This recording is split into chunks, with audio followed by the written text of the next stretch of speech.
I'm Caleb Brooks with the AHSAA Radio Network. I'm at Georgiana High School. I'm joined by head football coach, Coach Ezell Powell. And Coach, for you here, you've been here since 2013, and you really took over a program. You come back to a place where you played here, you graduated from here, so this is home for you. Mm-hmm. You take over a program that just had been inconsistent, and had been kind of struggling, and you've been able to turn it around. You guys have played great football, and this is the first year since 2014 that you guys have even lost more than a game in the regular season. And, you were telling me a little bit before, you guys are just young this year. You had to replace a lot of experience from a season ago. And, but I just kind of want to start off with being able to take over. This is your first head coaching gig and taking over this program and turning it around as quick as you were able to. I mean, how were you able to really get things going as fast as you were here at Georgiana?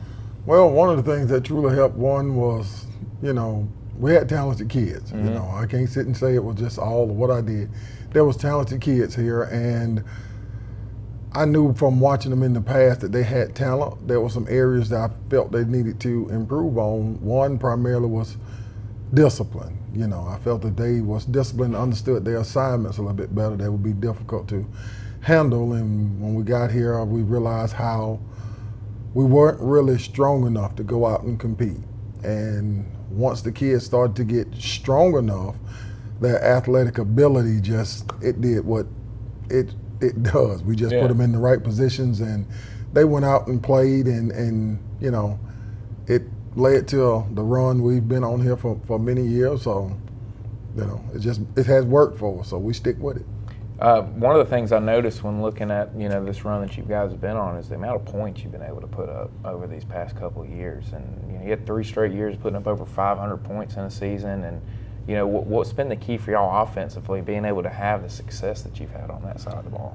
Well, we just take the talented kids that we do have, and we put them in positions to make plays, and we just let their ability do what it does. Mm-hmm. I always tell each group each year, don't try to do what the last year's group did, because the skill set a lot of time is different. Do what your skill set allows you to do, maximize it, and that's what's going to cause us to be successful. So that's what we've done then.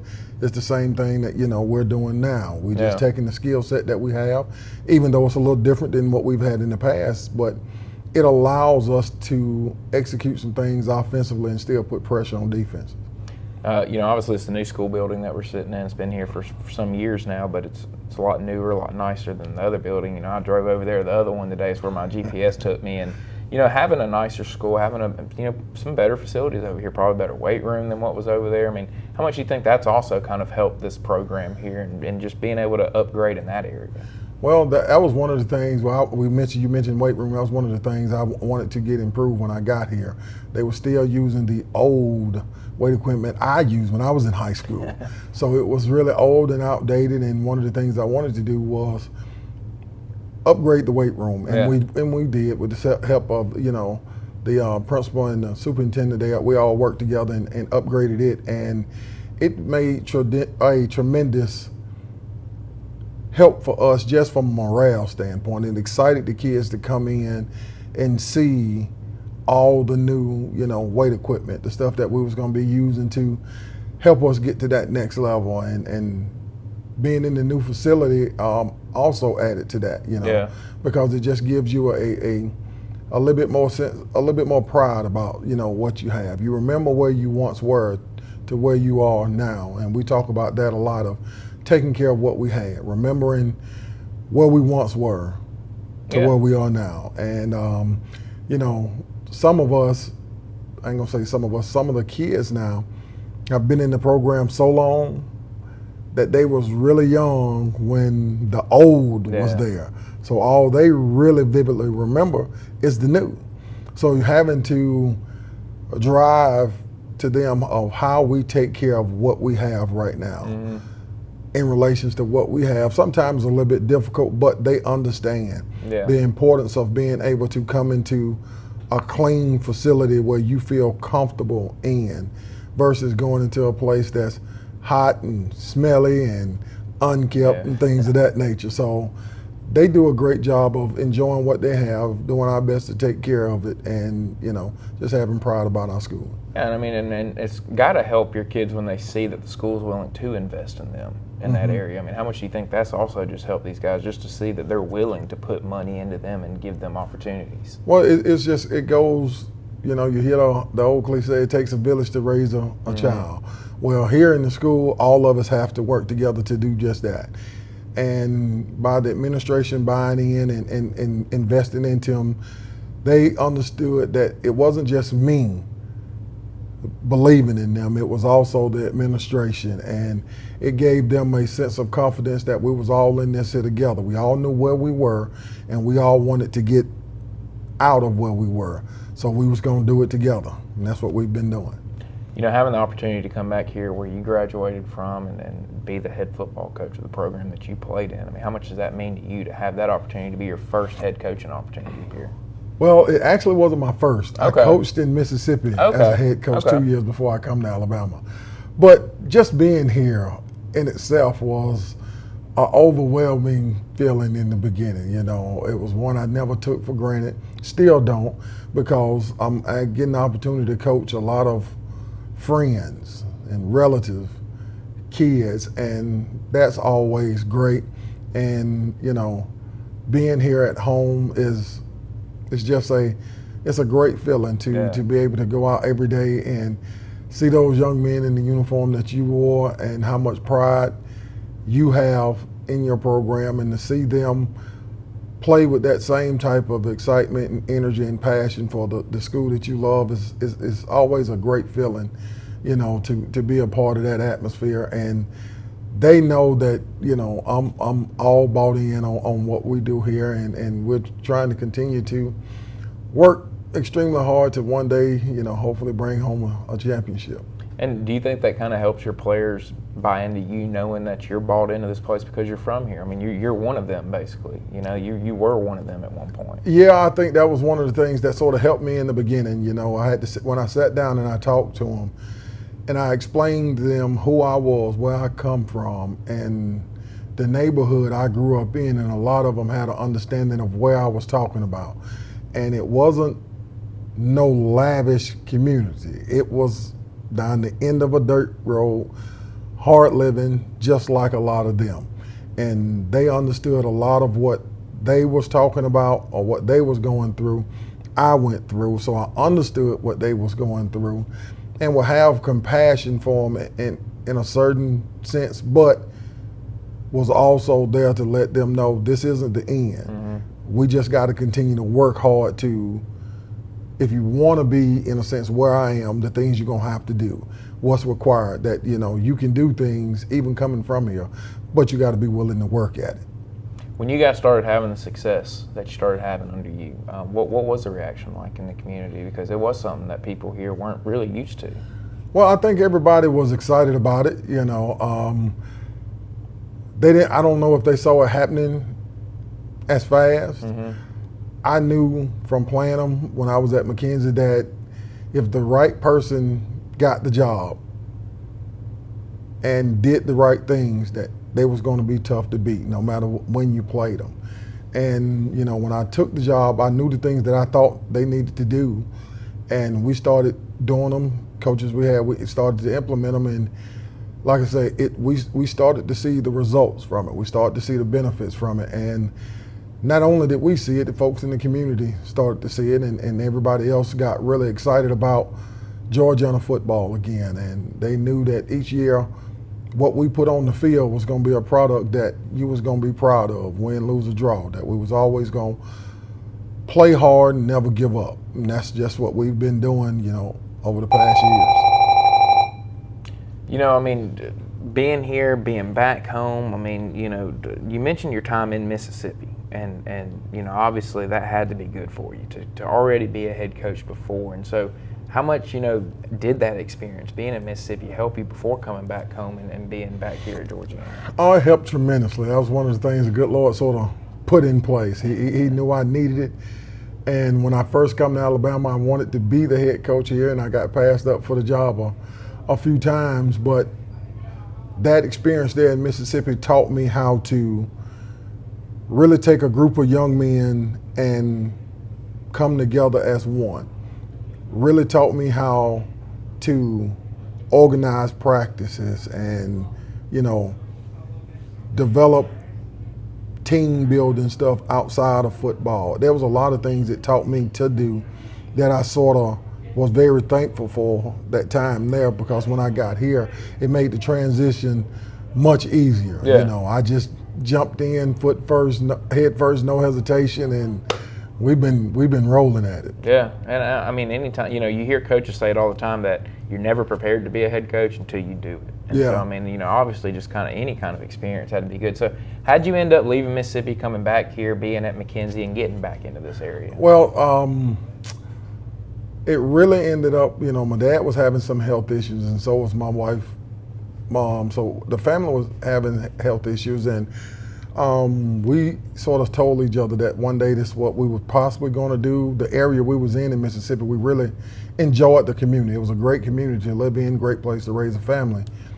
But her mother, my wife's mother, was tragically killed in a house fire. Oh, wow. And when we got the news, we was 6 hours away. Yeah. And that was one of the longest 6-hour drives home. And that was the point when we both said, we're going to get back closer to home, because we never wanted to be in that position again. Mm-hmm. We always wanted, and we sort of wanted our kids to grow up getting to know the rest of their family, their cousins and everything. So after that, we knew that was the sign that it was time, and we just packed up everything and headed this way. And like I said, I wanted the job here, didn't get it, ended up in McKenzie, and down there, I learned a lot still about, coaching in this area, and getting to know the coaches and stuff in this area, and how everything sort of worked, because it was still a little different than it was coming from Mississippi. But my time there was well served, and being there with Miles Brown taught me a lot, and I just took what was sort of taught to me and brought it here, and we've been using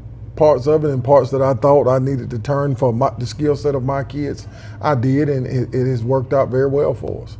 And not getting the job the first time, was there any part of you that said, well, you know what, I'm not going to apply there again, or when it came open, you just say, this is a dream and I got to go for it? Yeah, it did. I can't say I wasn't bitter a time or two when I got passed up for it, but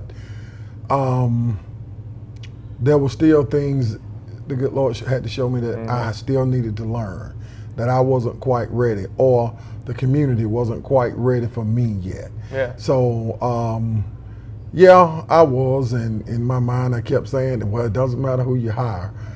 Come whatever date we play them, I'm gonna make sure we win that ball game. And luckily we did each time, and when it did come open in the time that the job was offered to me, but right before I took it, I actually told them no, I didn't want the job, And I've told this story many times. I heard I think it was a Lutheran pastor talking about how we pray and ask God for something, and then when he blesses us with it, we somewhat try to turn it down because it's not under the ideal conditions. And I prayed and asked to be the head coach here. I didn't ask and pray and ask for the ideal conditions. I asked to be the head coach here, and when the opportunity presented to me, I didn't want it in a sense because of the other things that I knew I had to do, the other work that was involved in turning it around. And it was going to be quite a bit. And I was in McKenzie, I was comfortable. I was in a routine that I knew everything was going great, and I knew the support and stability I had. So for a while I had told them no, and after I heard that preacher preach that evening, my wife, she was looking at me and I was looking at her, and she just said real nicely, I know where you're going to coach. And I said, yeah, that was the good Lord talking to me right then. It's crazy. And I took the job, and it's worked out pretty good. Yeah, it has. It was where I was supposed to be. And everything that I thought was going to be so hard to overcome hasn't been. It was sitting right where it just needed somebody that was willing to work, and the people in the community was willing to work with the guy that was willing to work. Yeah. And there was a lot of things that they really helped me do, transform, and get to where we have it right now. So everything has worked out great. You know, coaching against Georgiana like you did at McKenzie, what was that like to coach against your former school that you do love, you know, as much as you did? And then obviously, you know, you wanted to get after them because of the circumstances, but what was it like to have to coach against them and to want to beat the place that you love so much? In the beginning, I think that first year or two, it was a little tough from an emotional standpoint, but once we got inside those white lines, the competitor was just the competitor. And it no longer became Georgiana on the other side, it was the other team. Mm-hmm. And I had to make sure that my guys was playing to their full potential to, you know, do what we all wanted to do, and that was to execute and play well and win. And that's where my mindset was. And we did that each year, and you know, we won the ball game. So, like I say, in the beginning, there was just that emotional attachment part of it that, you know, having to sort of compete and play against them. But on the other side of it, you know, there was that, I ain't gonna say that bitterness, but it was that part where you was like, you know, you passed me up. So yeah.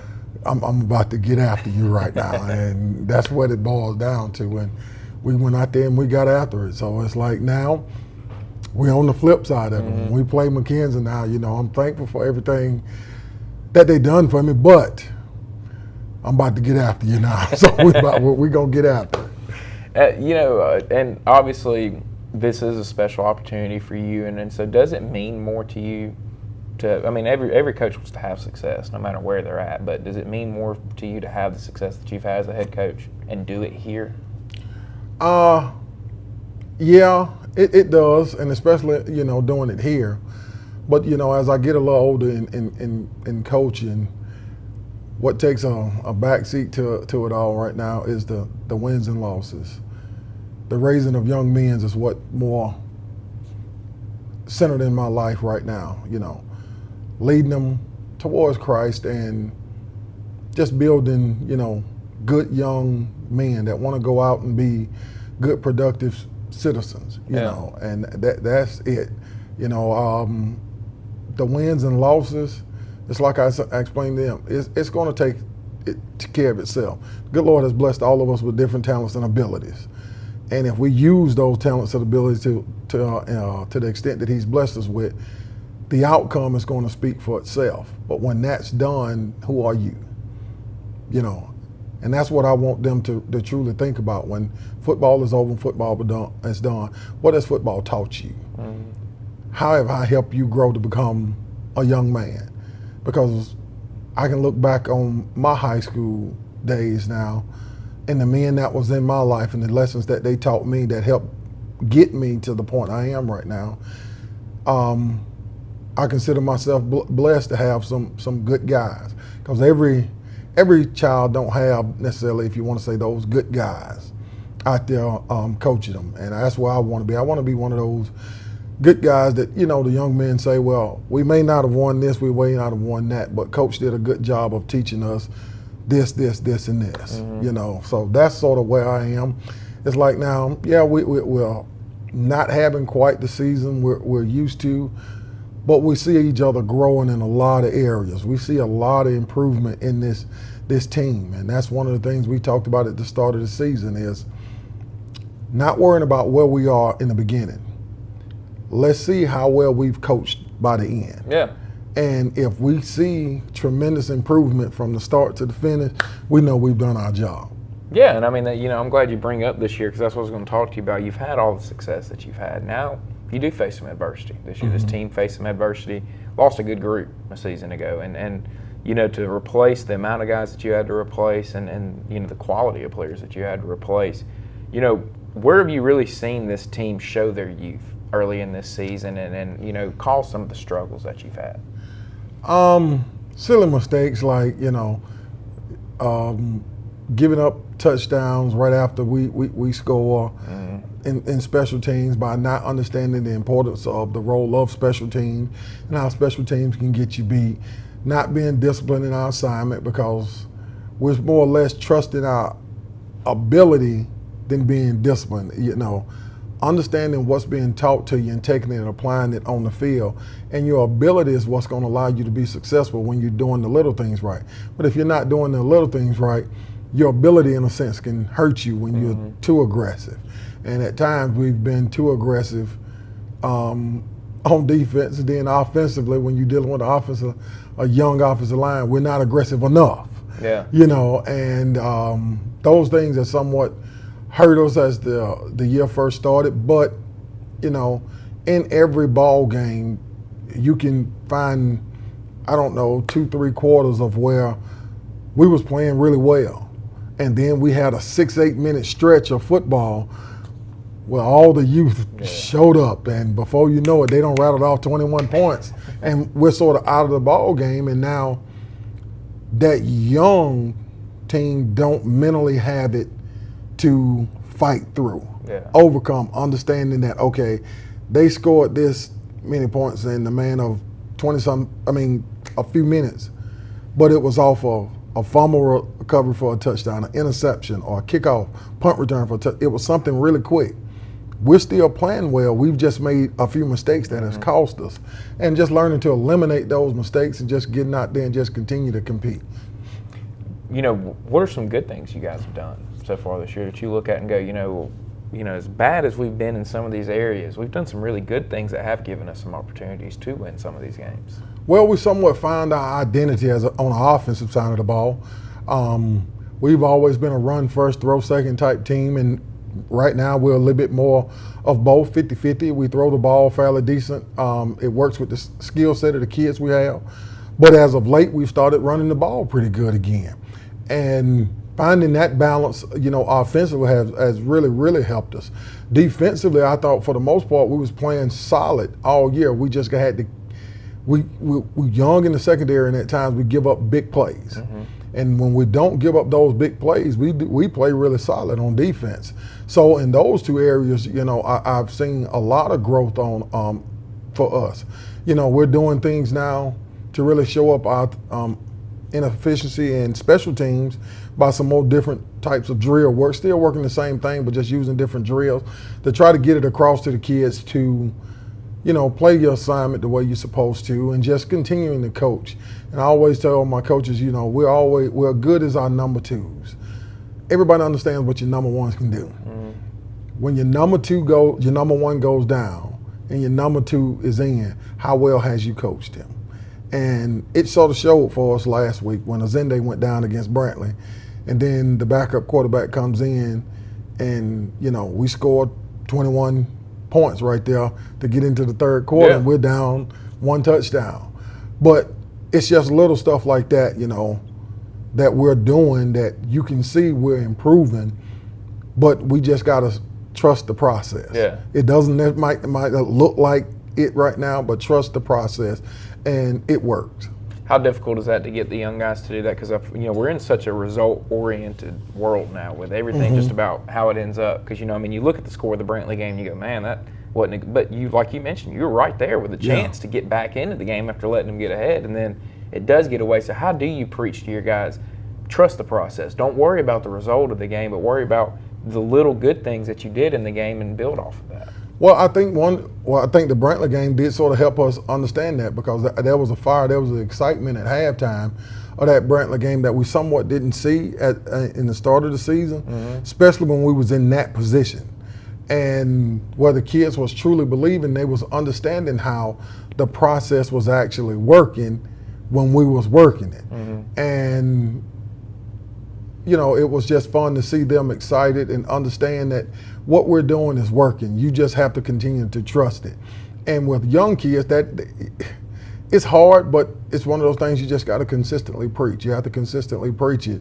And every time you can get them a moment to show them where it's working, show it to them to help build their confidence in it. And they have to know that you believe in it. So you have to be every bit as excited about what you're doing day one when you're 0, when everybody, 0-0, or when you week 5 and you hadn't won but 2 balls and you're 2-3. That same passion, that same excitement still need to be there, so they know that coach still is in this. He's still excited. He still believes.